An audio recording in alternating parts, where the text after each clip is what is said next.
Hi guys, welcome back to my channel और मैं हूं निधि। सो दोस्तों, आज की वीडियो में मैं बात करने वाली हूं प्लेसेंटा के बारे में। सारी जानकारी हम डिस्कस करेंगे कि प्लेसेंटा क्या होता है, कितने टाइप का होता है, क्या कुछ नॉर्मल है, क्या एबनॉर्मल है और क्या काम होता है प्लेसेंटा का ड्यूरिंग प्रेगनेंसी। वो हम आज के वीडियो में डिस्कस करेंगे बिकॉज़ मेरे पास काफ़ी क्वेश्चंस आए थे रिगार्डिंग प्लेसेंटा। जब मैंने अपनी प्रेगनेंसी स्टोरी शेयर की थी तो उसके कमेंट बॉक्स में अगर आप जाएंगे देखेंगे तो बहुत सारे लोगों ने बहुत सारे क्वेश्चंस किए हैं, कई डाउट्स भी हैं उनके मन में। सो इसीलिए मैंने सोचा कि इसका एक सेपरेट वीडियो बनाया जाए ताकि आपकी सारी क्वेरीज डिस्कस की जा सकें। So yes, without much ado, let's get into the video.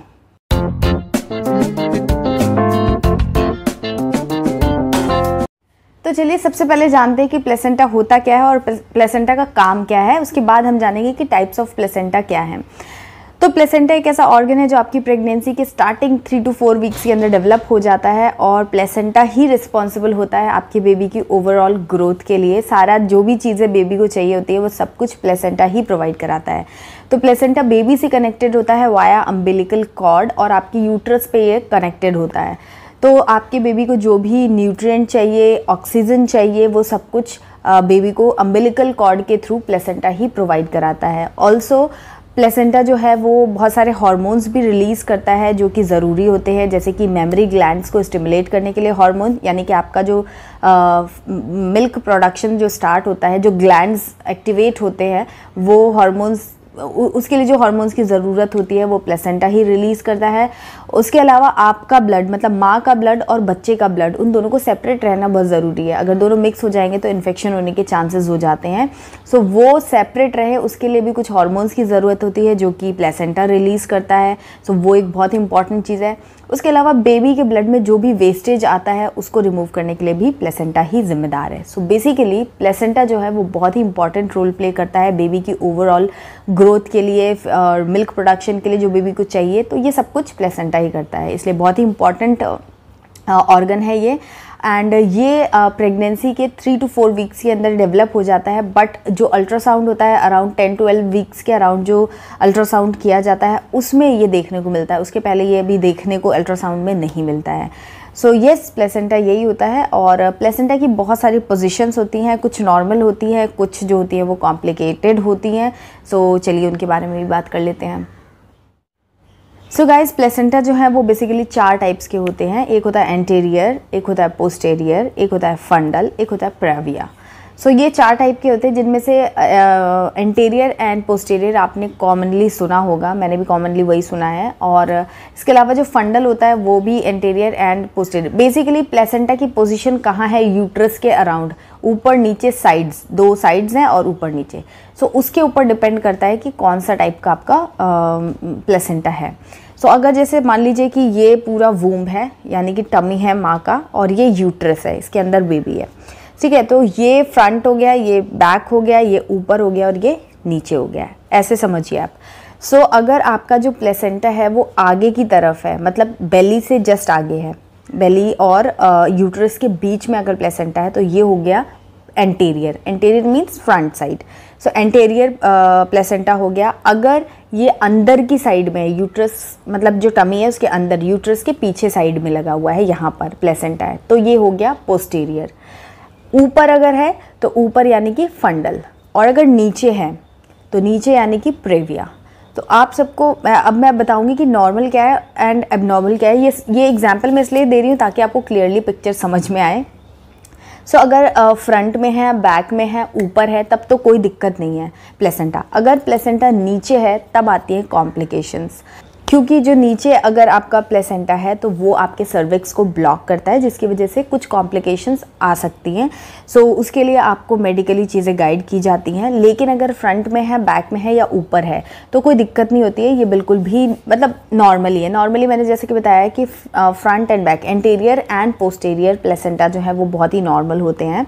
And ऊपर जो फंडल प्लेसेंटा होता है उसमें क्या होता है, प्लेसेंटा ऊपर होता है, उसमें भी 2 टाइप के होते हैं। अगर आगे की तरफ है, मतलब ऊपर से नीचे यहाँ फ्रंट की तरफ है, सो वो हो जाता है एंटीरियर फंडल प्लेसेंटा, और अगर पीछे की तरफ है तो पोस्टीरियर फंडल प्लेसेंटा।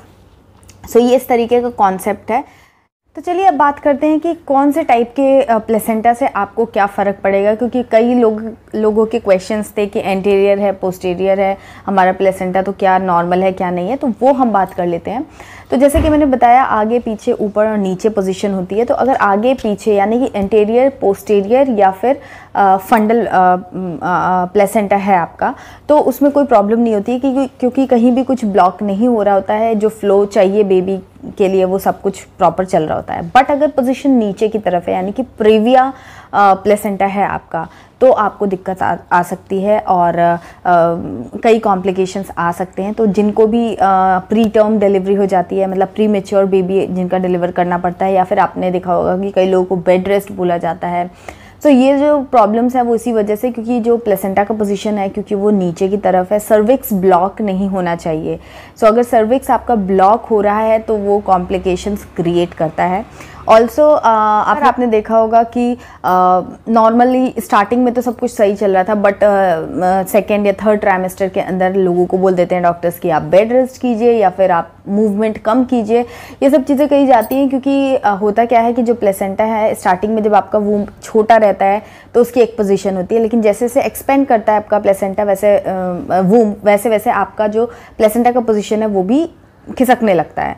तो ज़्यादातर केसेस में प्लेसेंटा जो है वो ऊपर की तरफ जाता है, लेकिन कुछ केसेस में प्लेसेंटा की पोजीशन जो है वो नीचे आने लगती है। तो नीचे आती है तब तक कोई दिक्कत नहीं है, लेकिन अगर वो सर्विक्स की ओपनिंग जो है अगर उसको ब्लॉक कर रही है तो वो थोड़ी सी कॉम्प्लिकेटेड हो सकता है। तो ऐसे में जब अल्ट्रासाउंड्स होते हैं आपके 18 वीक्स में, या जो भी अल्ट्रासाउंड होते हैं आफ्टर 10 वीक्स, उन सब में प्लेसेंटा की पोजीशन जो है वो देखी जा सकती है। तो वही देखा जाता है कि क्या पोजीशनिंग चल रही है। अगर सर्विक्स की तरफ आ रहा है आपका प्लेसेंटा तो आपको बेड रेस्ट या फिर अंडर ऑब्जर्वेशन रखा जाता है।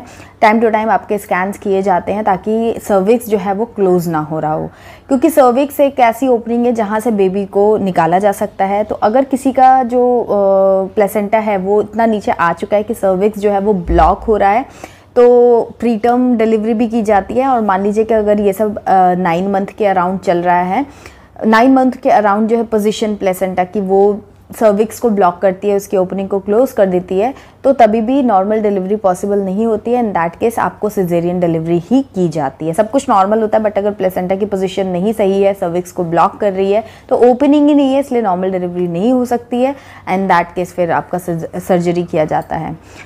तो अगर आपकी प्रेगनेंसी में ब्लीडिंग हो रही है या ऐसा कुछ हो रहा है तो आप ज़रूर डॉक्टर से कंसल्ट कीजिए, क्योंकि ब्लीडिंग का जो चांस है वो उस वजह से भी हो सकता है कि अगर आपका जो प्लेसेंटा है वो यूट्रस को, सर्विक्स को ब्लॉक कर रहा है तो ब्लीडिंग होने के चांसेस होते हैं। तो अगर आपको प्रेगनेंसी में ब्लीडिंग हो रही है तो आप एक बार ज़रूर से डॉक्टर से कंसल्ट कर लीजिए एंड वो स्कैनिंग वगैरह करके पता चल जाएगा आपको। एक बात और भी मैं बोलना चाहूँगी कि कई लोगों से आपने सुना होगा कि लोग बोलते हैं कि हमें बच्चे की जो मूवमेंट है, किक है, वो बहुत ज़्यादा फील होती है। कुछ लोग बोलते हैं कि बहुत ही कम फील होती है। तो उसका भी एक रीज़न है प्लेसेंटा। अगर आपका प्लेसेंटा आगे की तरफ है यानी कि एंटीरियर प्लेसेंटा है, तो आपको किक जो है, बेबी की मूवमेंट है, वो कम फील होगी, क्योंकि आपके जो टमी है और जो बेबी के बीच में प्लेसेंटा आ गया, तो बेबी जो भी मूवमेंट कर रहा है वो आपको माइल्ड होके फील हो रही है। लेकिन अगर आपका प्लेसेंटा की पोजीशन पोस्टीरियर है, पीछे की तरफ है, तो बेबी डायरेक्टली आपके टमी के कांटेक्ट में है, तो जब भी वो मूवमेंट करता है तो आपको ज़्यादा मूवमेंट फील होती है। इसीलिए कुछ लोगों को मूवमेंट बहुत ज़्यादा फील होती है, कुछ लोगों को बहुत कम फील होती है। उसका रीज़न जो है वो प्लेसेंटा ही है।